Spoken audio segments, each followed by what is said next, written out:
Good day mga ka-easy, for today's video ay meron nga pala ako ditong Gearlek na intercom. Compatible nga pala to sa iOS and Android. Pang 2-person lang pala tong Gearlek times 2. Tara at i-unbox natin. So meron nga pala siyang manual na napakadaling intindihin. At sunod naman natin tong mismong intercom. So pagdating naman sa may quality, okay naman siya. Mukha naman siyang matibay at kayang tumagal. Hindi nga pala ako nahirapan i-connect to sa mga cellphone. Napakadali lang. At syempre meron nga rin pala tong built-in light mode. Nag-iiba nga rin pala yung mga kulay nito, pwedeng green, blue, or red. Sa gilid niya meron naman siyang voice activation. At meron siyang charging port na Type-C.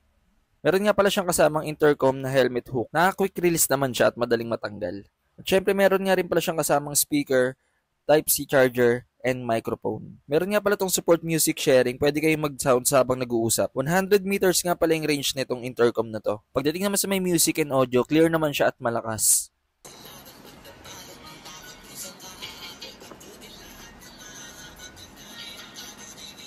Na-test ride na nga rin pala namin siya. Nagamit namin siya ng almost 2 to 3 hours at okay pa naman siya. Water resistant nga pala to. Pagdating naman sa may price, worth it naman siya. Bagay na bagay ito sa mag-partner o sa magjowa para iwas sigawan at pagdating sa may rides. Kagandahan dito, mas madali kayong magkakaintindihan. So ganito nga pala itsura niya nung kinabit ko na sa may helmet ko. Dagdag visibility na rin to sa may daan. At kung gusto niyo ng ganito, ilalagay ko na lang sa comment section yung link. Ride safe, peace!